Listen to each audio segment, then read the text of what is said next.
Strength attracts envy. Depth invites abandonment. There is a hidden cost to being the one others rely on. You're the one who never crumbles, the friend who absorbs everyone's crisis, the colleague everyone calls when the impossible needs to be done. On the surface, this looks like respect. But in the quiet moments, it feels like exile. Your courage becomes your cage. Your depth becomes a reason for others to drift away. Nietzsche saw this all too clearly.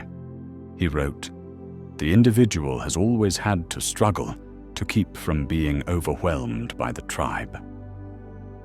In a world addicted to comfort and sameness, true strength creates distance. You become the pillar others lean on, but nobody wonders if stone gets tired. As a child, perhaps you learned early that being soft meant being ignored, or worse, punished. So you armored up. You became a fortress, solid, reliable, unshakable. But what no one saw was the slow erosion within, the loneliness that seeped in like water through the cracks. This isn't martyrdom. It's emotional burdening. When you are the strong one, people offload their storms onto your shores. You become the silent container for everyone's chaos. Few ever ask what your silence costs you. Nietzsche's philosophy explains this with the idea of the Übermensch, the overman, or individual who creates their own values, lives outside the herd, and refuses to be shaped by the tribe. To become this person is to accept solitude as a tax for being ungoverned. He wrote, "Whosoever is a teacher through and through takes all things seriously. Only men of deep sorrow are able to experience deep joy. The strongest among us often have the fewest witnesses to their struggle.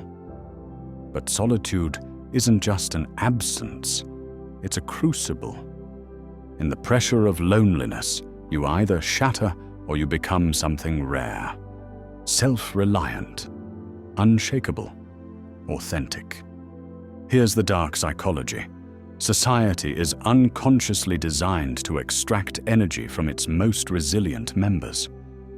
You become a lightning rod, attracting the problems, envy, and projections of those who would rather watch than change.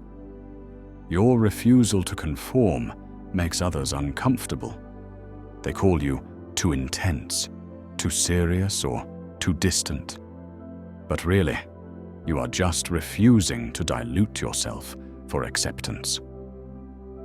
Isolation fatigue is a hidden wound. Being strong for too long creates an emotional anemia where you can support anyone but yourself. You carry so much for others that your own needs feel dangerous to express. Nietzsche never glorified this pain, but he saw it as the soil in which greatness grows. He wrote, "No one can build you the bridge on which you, and only you, must cross the river of life." There is no shortcut through this solitude, no way to skip the ache of being misunderstood. The world expects you to be both shield and healer, invulnerable, yet endlessly compassionate. If you crack, you are blamed for not being indestructible. If you stay silent, they assume you have nothing to say. This is not just unfair, it is corrosive. So how do you survive, and even thrive, as the strong one? First, you must learn the power of withdrawal. There is wisdom in pulling back from those who only know how to take.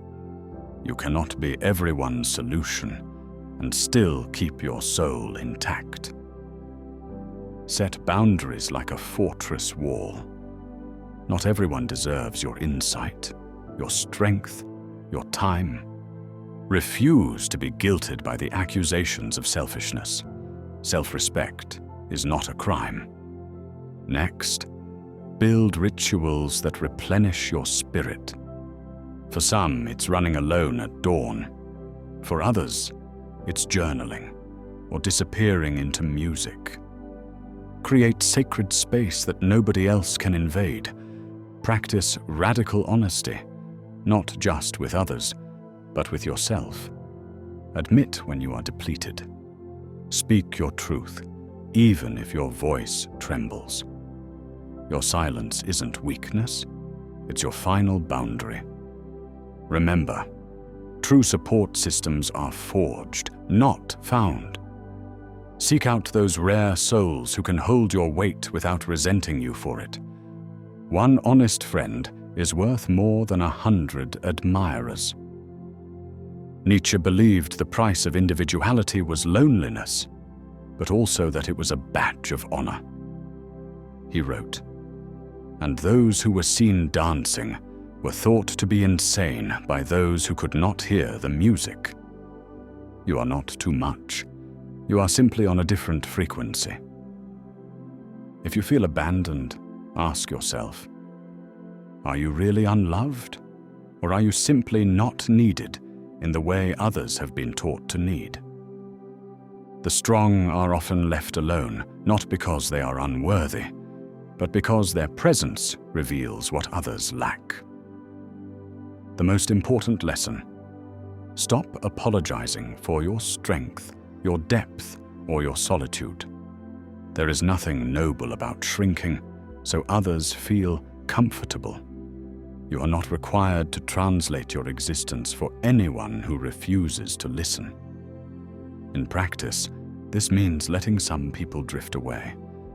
It means not rescuing those who only call you when they are drowning. It means learning to delight in your own company, even when the world tries to convince you that solitude is shame. The next time someone calls you distant or too strong, remember that your distance is the measure of your integrity. Your strength is not up for negotiation. The strongest people are always the most alone, not because they are broken, but because they have chosen themselves over safety, their truth over imitation, their boundaries over approval. So if you are walking this path, know this: you are not failing, you are forging. You are not weak for feeling the ache.